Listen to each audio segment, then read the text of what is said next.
Hi, folks. Welcome back to the Sty Shack. Guess what we're going to do now? We're going to do a Sty story. Imagine that. This one's based on a suggestion from Jack Walsh.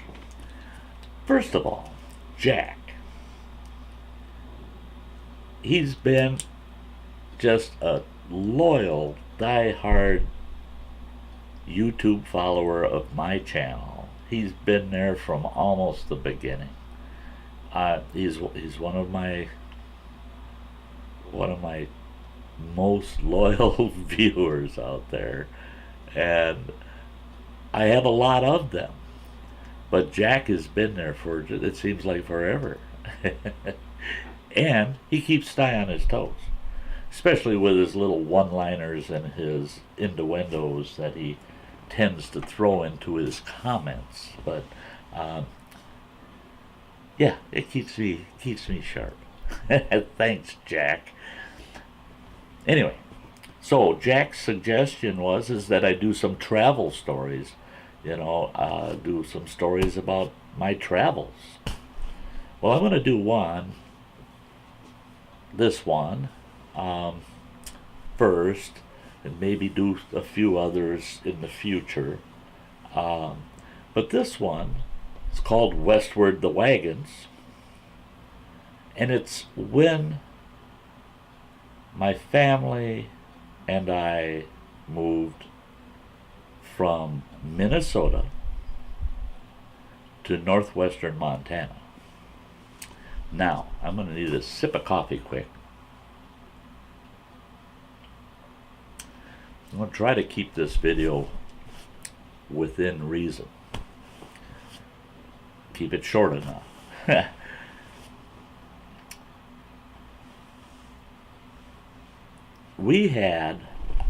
had a lifetime friend that we've known each other since kindergarten. And we hadn't seen each other for several years.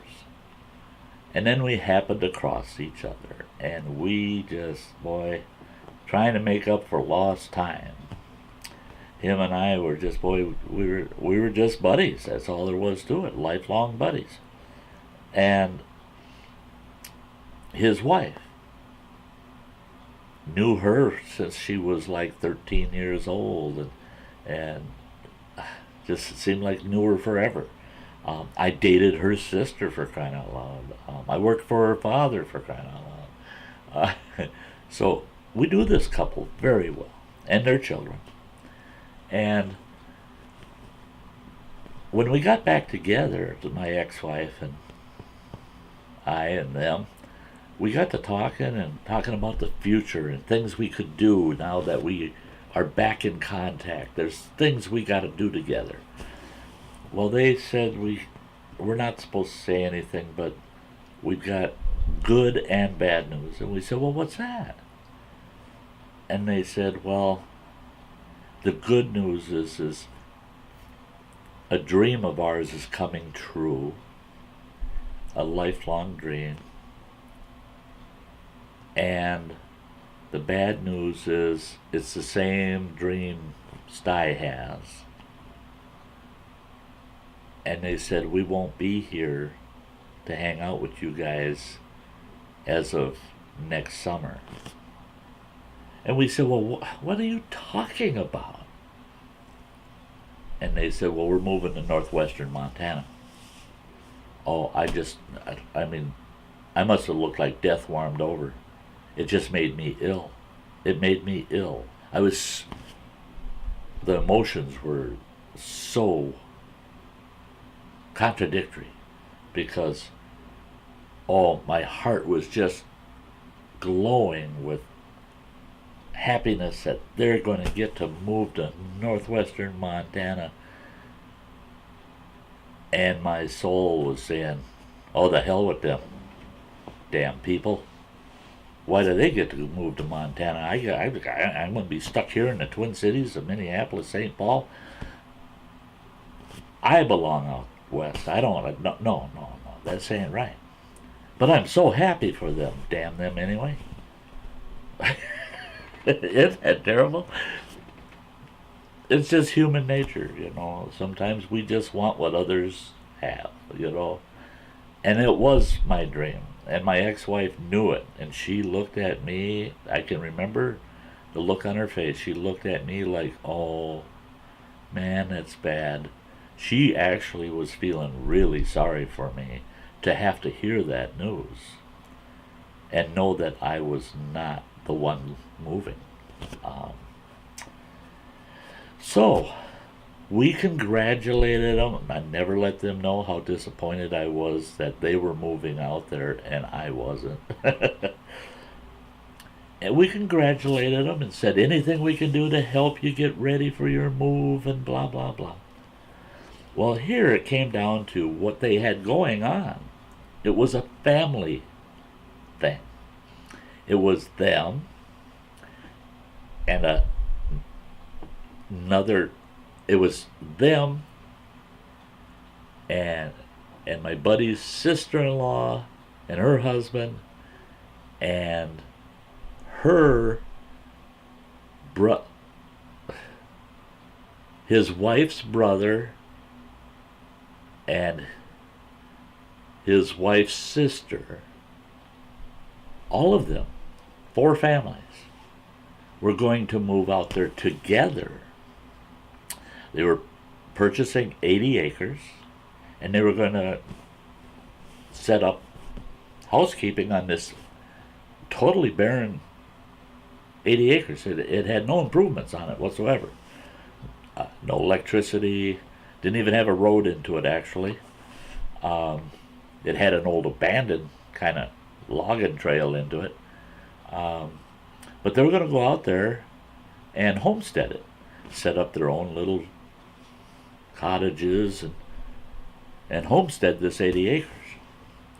They had bought a sawmill, they had bought all kinds of great homesteading equipment. Well, my buddy said, the only problem is we've got all this equipment and my brother-in-law, he's all excited. He's the one putting the money up. He's actually going to purchase the land. And then we're all going to be working it, and we're all getting 10 acres. They're subdividing the property into 10-acre parcels, and each of them are going to get to pick a 10-acre parcel, and that will be put in their name, and they'll build their cottages, blah, blah, blah, blah, blah. Anyway, and he said the only problem is he said, I asked my brother-in-law, what about all this equipment? None of us know how to run it. None of us have ever done any of that. And he said, what about the property's covered with timber? And you're planning on using most of that timber for material to build with. But yet, none of us are loggers. We've never logged. Well, I had worked for a tree service for 3 years. So running a chainsaw is like scratching my back. Driving truck came natural. I could run heavy equipment, Caterpillar, backhoe, farm equipment, any farm equipment. But none of them had or could. All of a sudden my buddy, it's just like a light came on. He said, don't get your hopes up, but I'm going to talk to my brother-in-law and I'm going to see if he is interested in having you partner up with us and come out west with us, and you handle all the logging and sawing operations in exchange for a parcel. I looked at my ex-wife and she goes, I'm game. I was surprised. I was really surprised. She always told me, you want to take me out in the Rocky Mountains and then you'll lose me out there and nobody will ever know what happened to me. They'll be asking, why don't you write? But now she's saying, yeah. Hey, Sty, that sounds like a great idea. We should do that. Well, I said, we can't unless my buddy's brother-in-law says he wants to bring us on. And I had never met the fella. So we set up arranged a meeting. And I met the fella and we talked a bit. And we talked a bit more. Next thing you know, it was like 3, 4 o'clock in the morning, and we started talking 8 o'clock that previous night. And at 3, 4 o'clock in the morning, the deal was struck, and my wife and children and myself were going to be selling virtually everything we owned and packing up and heading to Montana. So we did. Everybody did the same thing. You sold off everything except the absolute necessities. Everybody bought themselves a tent camper, and everybody made sure they had decent vehicles to pull those tent campers over 1,200 miles to the new homestead. I bought I believe it was a 1976 Ford Econoline conversion van, and I pulled a big 14-foot Coleman tent camper and that was 14 feet folded down. When it stood up, that bugger was over 20 feet long. It was a big tent camper, big for a tent camper. Well, we took the rest of our belongings and all the heavy equipment and everything that was getting hauled out there that we wouldn't be acquiring when we got there, and it all went in a semi-trailer that was purchased. We purchased the semi-trailer, and we just hired a trucking outfit to pull it. And they delivered the semi-trailer. It was delivered the day before we arrived. And we headed for Montana. 5 families. I believe we had 6 vehicles pulling 6 trailers. Each vehicle had a trailer behind it. It either had 5 of the vehicles had campers behind them. 1 vehicle had a huge 24-foot utility trailer that was just packed tight full of stuff. And we took off for Montana, over 1,200 miles, 5 families, all these little kids that all of us had. We all had children. And we took that road trip. And it was a non-stop road trip. We drove over 25 hours, actually. Well, actually, it was closer to 30 because I think we changed a total of 7 trailer tires on the trip out there. It was quite the ordeal. And boy, the minute we could see the mountains, once we saw the mountain range, everybody just started getting excited, and we were just glowing. We were just like, we're almost there. We're almost there. And I still say I felt that pioneer spirit, and I think everybody in the group felt the same. As we entered the Rocky Mountains, it was like, hey, we're going into a new country. This is all new country to us.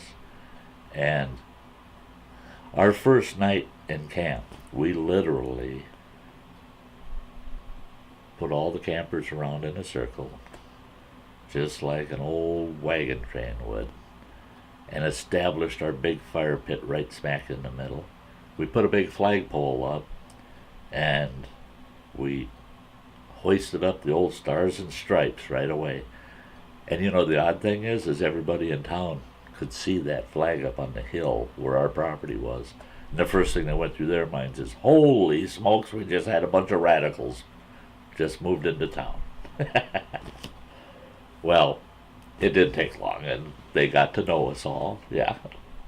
But that was quite the adventure, quite the travel adventure.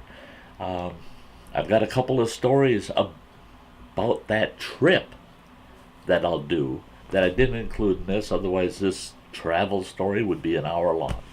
So I'll take a quick peek at the time.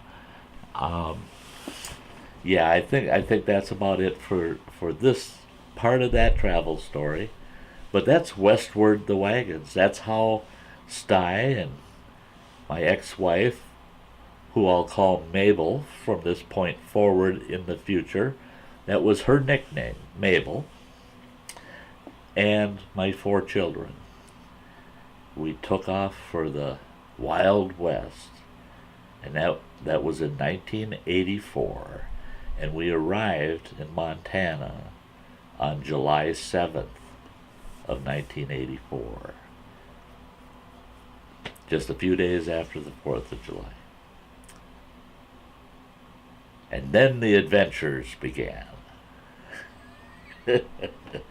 So, thanks for tagging along, folks. Hope you enjoyed the travel story. Thanks, Jack, for suggesting it. And Jack, this is a twofer because there's a couple of stories that go with this one. Plus, I have a couple other travel stories that I'll be doing because of your suggestion. So, thanks again, folks, for being here. Hey, Sty appreciates it. And don't forget, click my ugly mug if you haven't subscribed. Some videos to check out.